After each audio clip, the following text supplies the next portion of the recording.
L'essor des startups a fait grand bruit et pourtant la structuration et le soutien à cet écosystème est un chantier de grande ampleur que s'efforcent de mener nos invités en plateau aujourd'hui. Nous avons Bertrand Marquet, cofondateur du Paris-Saclay Accélérateur. Bonjour et bienvenue sur le plateau de Smart Space. Avec plaisir. Pierre-José Billotte qui est déjà venu en plateau de Smart Space, fondateur des Assises du New Space. Bienvenue. Bonjour Cécilia. Alors, on a passé le cap du constat, celui où on décompte le nombre de start-up émergentes et désireuses de bénéficier de la réduction des coûts de l'accès à l'espace. Aujourd'hui, elles sont là et elles vont même dans l'espace. Pour exemple, en janvier, SpaceX a envoyé des charges utiles d'une centaine de start-up dans l'espace en un seul vol. 3 d'entre elles, au minimum, étaient françaises. Alors, aujourd'hui, on n'est plus tout à fait à l'heure du constat. On en est où, du coup ? Alors, on en est où en France ? Alors, la situation, elle a bien progressé depuis maintenant, on va dire, un an et demi, et en particulier grâce aux assises du New Space, qui ont essayé de, on va dire, de bousculer un petit peu tout ça et de mettre la lumière sur cette nouvelle économie spatiale. Qui était un rendez-vous que vous avez organisé au mois de juin, et Bismarck d'ailleurs était partenaire de cet événement. Grande conférence à Station F, un rapport qui a été publié, Ambition New Space 2027. Donc aujourd'hui, la situation, elle progresse bien. Si je devais mettre un baromètre de l'état des space tech en France, aujourd'hui, je dirais c'est 7 sur 10. C'est une bonne note. C'est plutôt une bonne note. Voilà. Pourquoi ? Je ne sais pas si on veut rentrer dans le détail, mais on va dire, clairement, il y a des facteurs importants qui se sont coalisés en 2022. Un facteur important, c'est la priorité du CNES en matière du New Space, qui a mis en place une nouvelle organisation dédiée au New Space, ce qui n'existait pas auparavant. Bien sûr. 1er janvier 2022.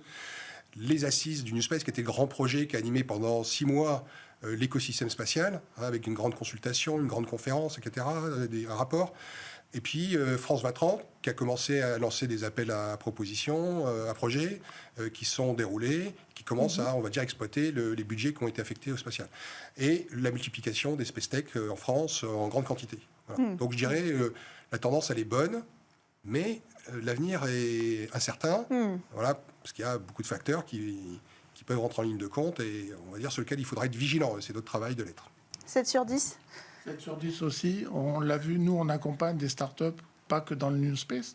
Dans tout ce qui est technologie, on les aide à progresser, à se pré-industrialiser, à s'industrialiser. On l'a vu aussi récemment, on a travaillé de plus en plus avec des nouvelles startups. Et on est proche d'une vraie maturité technologique aujourd'hui. C'est pour ça que cette note 7 sur 10, elle me paraît bien, et encore avec une marge de progression. On le voit, vous receviez tout à l'heure Gamma. On les a aidés pour construire leur voile solaire. On a de plus en plus de clients New Space, nous, qui ont besoin de cet accompagnement. C'est des startups qui sont matures déjà, qui ont une bonne idée de ce qu'ils veulent faire. Nous, on les aide à concrétiser ce parcours technologique qui est important pour le New Space, des entreprises fortement technologiques. Beaucoup de startups sont passées à l'étape supérieure avec des premiers tests moteurs, avec des premiers lancements en orbite. Est-ce qu'on peut dire qu'elles avancent vite, compte tenu de la difficulté de s'insérer dans un secteur jusqu'alors dominé par des acteurs assez impressionnants qui avaient tendance à cannibaliser aussi les appels à projets, les appels d'offres? Moi, je dirais qu'elles avancent comme il faut. J'ai du mal à dire si c'est vite, pas vite, mais la progression que l'on voit au jour le jour avec ces space tech que l'on accompagne, c'est vraiment cette maturité qui grandit et qui continue à progresser au jour le jour. Après, est-ce que c'est assez vite, pas assez vite ? On va toujours aller plus vite. On peut toujours aller plus vite, évidemment. Mais, je veux dire, on est dans le spatial, c'est des temps longs et qui demandent des assurances technologiques fortes. Avant d'aller plus loin. Vous avez entamé un travail, Pierre-José, depuis la publication du rapport des assises du New Space il y a quelques mois. Donc on peut dire que là, le chantier est en cours sur la base de cette première consultation. Il y avait des propositions fortes. Par exemple, on se rappelle de cette proposition de la création d'un conseil national du spatial. Comment a été reçu ce rapport du côté des ministères, par exemple, affiliés au spatial? Il y a l'éducation, la science, l'économie. Il y a la DGE, la Direction Générale des Entreprises, et puis il y a aussi tous les acteurs, les grands acteurs du secteur spatial, industriel. Comment a été reçu ce Alors, il faut rappeler que ce rapport, d'abord, il est gratuit. Il est disponible, vous allez sur le compte des assises du New Space, sur LinkedIn, et vous pouvez le télécharger. Il est accessible à tout le monde. Je rappelle qu'il contient 3 grandes composantes. Une définition du New Space, parce que ça n'avait jamais été fait. C'est incroyable, mais ça n'avait jamais été fait. Deuxièmement, une cartographie des acteurs du New Space, ça n'avait jamais été fait. Et troisièmement, évidemment, les 24 propositions auxquelles vous faites référence. Et sur ces 24 propositions, qui est une vision globale d'une politique industrielle factorielle pour le développement du New Space pour les 5 prochaines années. Donc il y a 2 propositions hors catégorie, dont le Conseil national de l'espace auquel vous faites référence, et puis 22 propositions qui, elles, sont plus spécifiques du New Space. Donc ce rapport a été publié début, je crois que c'était 1er novembre, donc on est rentré maintenant dans une phase d'échange. C'est un document qu'on pose sur la table pour provoquer des discussions et des échanges avec les acteurs concernés. Voilà, il faut le comprendre comme ça. On pose sur la table un document, qu'est-ce que vous en pensez, et on discute. Et donc depuis, on va dire, novembre, décembre et janvier, et sans doute jusqu'au fin février, on rencontre tout un ensemble d'acteurs. Voilà. Donc on rencontre à la fois des décideurs. Moi, à titre personnel, j'ai rencontré par exemple Hervé Derré, donc le président de TAS. Pas plus tard qu'avant-hier, j'étais avec Stéphane Israël, etc. Donc on discute du rapport avec des grands décideurs. Voilà. Et on discute aussi du rapport avec, évidemment, la DGE. Donc on a déjà eu un premier rendez-vous avec la DGE pour discuter. Et on a un deuxième rendez-vous qui est planifié pour discuter d'un sujet particulier qui est le financement. On va aussi discuter du Conseil national de l'espace, qui est notre proposition, aussi avec la DGE. Moi, j'ai un entretien cet après-midi avec la DGE sur le sujet. Donc, on va rencontrer ensuite des personnalités politiques. Donc, à l'Assemblée nationale, en février, on rencontre la présidente du groupe spatial, d'études spatiales à l'Assemblée nationale, le rapporteur espace de l'Office d'évaluation des choix scientifiques et technologiques, avec le rapport. Et on discute avec ça autour de le rapport. On pose sur la table, on discute. On rencontre Bruno Bonnel, grand sujet sur France 2030. Il y a des choses à dire aussi sur peut-être ce sur quoi il faut être vigilant dans les prochains mois. On rencontre Hervé Berville aussi, qui est le secrétaire d'État à la mer. Peut-être un peu moins connu, mais c'est très très important, parce que la mer et l'espace sont 2 espaces qui sont extrêmement proches, avec beaucoup de choses en commun. Oui, sur la question de la réglementation, par exemple, qui est un très vaste sujet. Sur plein de choses, sur les usages, sur les stratégies d'acteurs. On peut imaginer qu'on a parlé de CMA-CGM, je crois, dans l'entretien précédent, mais CMA-CGM a pris une position dans Eutelsat de 5% au capital. On peut penser à créer un centre de recherche sur le spatial dans la région de Marseille, en PACA. On peut imaginer qu'ils peuvent peut-être devenir un opérateur satellitaire demain. Bien sûr. Et c'est un nouvel entrant qui va apporter une vision nouvelle, etc. Donc, je dirais, on a tout un ensemble de rendez-vous comme ça qui sont programmés et avec lesquels on discute et on débat. Et en parallèle de ça, nous, on commence à pousser certaines propositions parce qu'on veut pas... Le rapport, il donne des pistes. Il fait état d'enjeux, 6 grands enjeux. Et ensuite, il donne des pistes de solutions.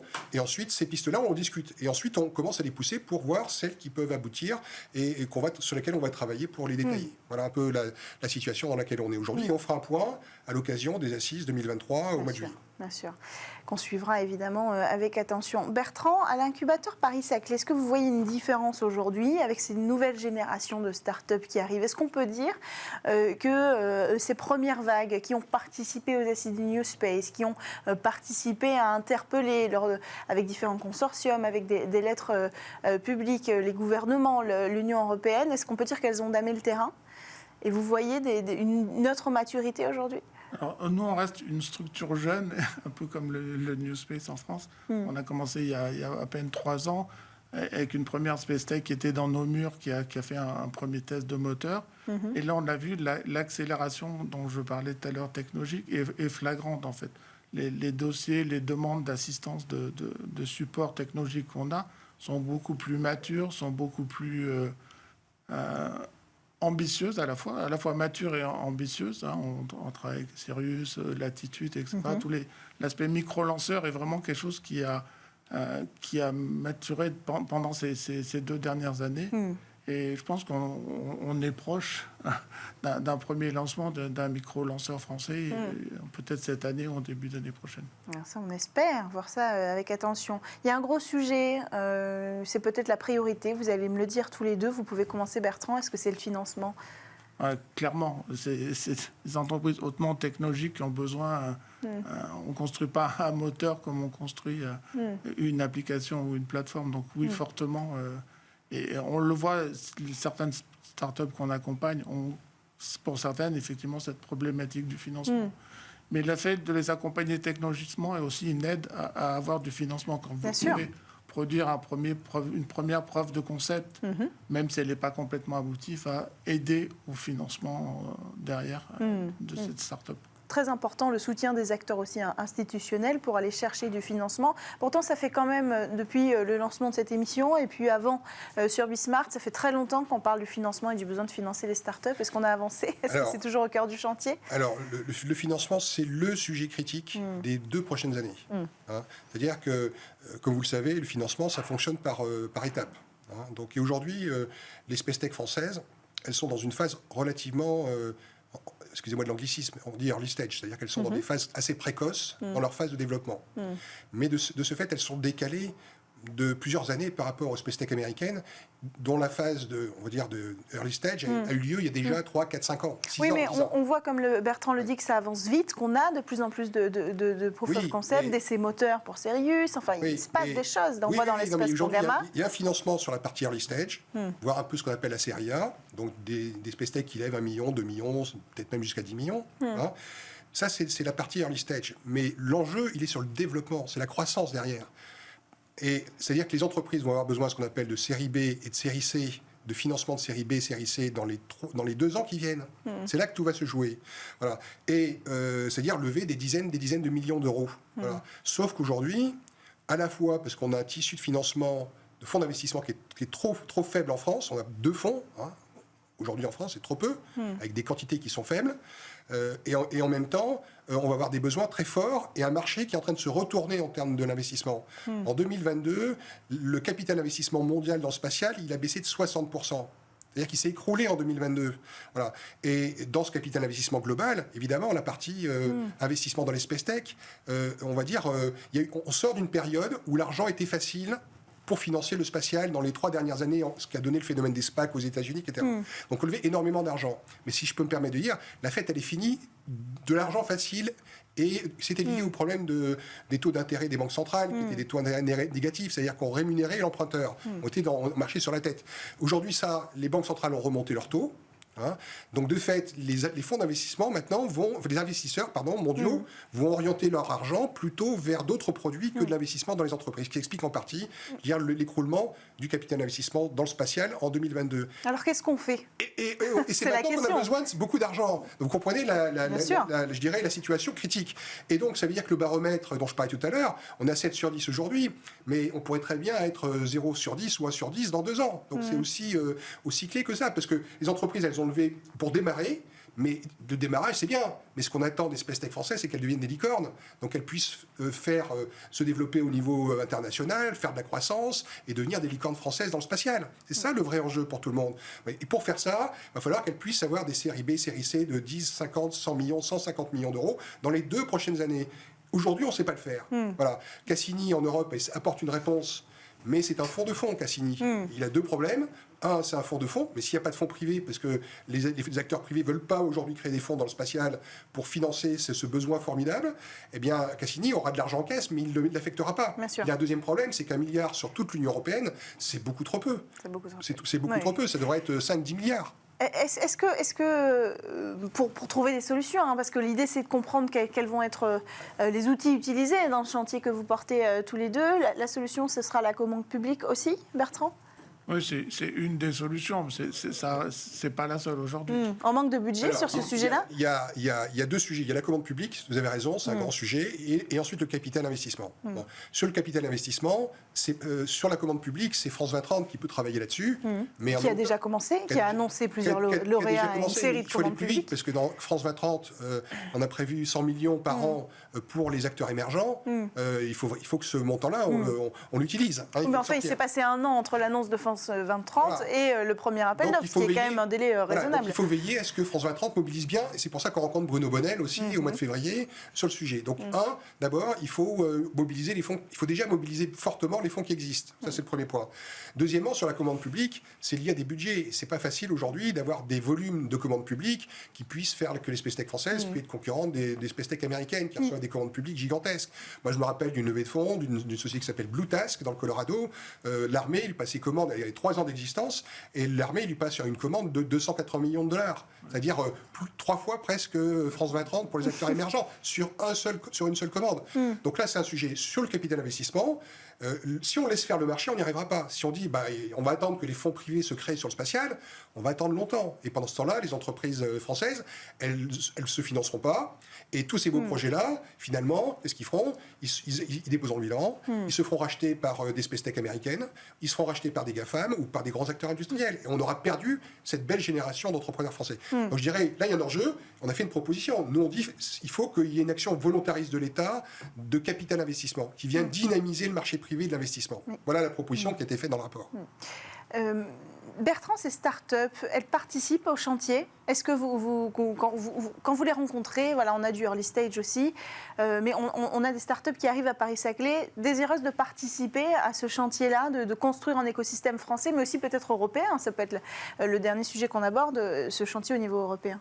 Tout à fait. Ils sont vraiment, et le spatial, encore plus d'autres que d'autres domaines, a besoin de cet écosystème. Oui. Quand une start-up va construire un moteur, c'est pour un autre lanceur ou un véhicule de transfert orbital, etc. Il y a besoin aussi, effectivement, d'avoir des initiatives européennes, et on peut saluer ce qu'est en train de mettre en place l'Agence spatiale européenne, l'ESA, sous la gouvernance aussi avec le CNES partagé, au Carré-Doménil, ce qu'ils appellent un Space Transportation Hub, donc qui va être annoncé prochainement et mis en place. Tout n'est pas figé, mais l'idée, c'est de créer cette synergie européenne, des communautés qui vont se retrouver dans un lieu précis et fédérer un petit peu cet écosystème européen du transport. Et là, on y retrouvera quoi ? Les acteurs majeurs et les startups ? On y retrouvera les acteurs majeurs, les structures d'accompagnement, etc. Voilà, le hub aujourd'hui, il est en chantier aussi. Ça fait partie du chantier New Space, mais vraiment, c'est de créer cet écosystème et cette communauté on a la chance que ce soit au Carré-Doménil à Paris, mais l'idée, c'est de structurer avec d'autres agences européennes. On sera aux premières loges. Un dernier mot, ce chantier européen, il est indispensable pour la France ? Pour moi, ce qui est indispensable, vous l'avez compris, c'est le financement. Et le financement, c'est aux acteurs français de se mobiliser, en particulier les acteurs publics. On a ouvert une discussion avec la DGE sur le thématique du financement. Ils ont entendu l'appel qui est fait dans le rapport sur le sujet. Donc, on a des rendez-vous qui sont programmés pour discuter de ça. Donc, pour moi, c'est l'élément clé. Et on ne va pas remettre sur l'Europe pour se déresponsabiliser, si vous voulez. C'est aussi parfois un peu le réflexe en disant l'Europe va régler les problèmes. Non, c'est aux acteurs français de régler les problèmes. Et nous, on le met sur la table. Après, on en discute, etc. Donc ça, c'est vraiment le sujet clé. L'Europe, elle peut appuyer ça, évidemment. Et l'ESA le fait. Il y a plein d'initiatives. On en a parlé de Cassini. Mais bon, on a vu les limites d'un sujet comme Cassini. Donc, je dirais l'Europe, elle appuie, etc. Mais c'est pas l'Europe qui va régler le problème de la France. C'est à la France, des acteurs, de se prendre en main, en collaboration avec les acteurs européens, évidemment, ce qu'on fait dans le cadre des assises. L'ESA est partenaire des assises, évidemment. Donc, c'est vraiment l'enjeu, pour moi, il est là. C'est le plus important. Autrement, on va perdre une génération d'acteurs. Et on pleurera sur une génération perdue. Et ça, personne n'en a envie. Et il faut qu'il y ait des lanceurs d'alerte, si je peux dire. Et les assises, c'est un lanceur d'alerte sur ce sujet du financement. Voilà. Et on le remettra autant de fois qu'il le faudra pour qu'on le fasse avancer. Merci beaucoup. New Space, chantier en cours, vous l'avez compris. Merci Pierre-José Billotte, fondateur des Assises du New Space, et Bertrand Marquet, cofondateur du Paris-Saclay Accelerator. Merci à tous de nous avoir suivis pour cette émission. On se retrouve dès la semaine prochaine sur Bismart.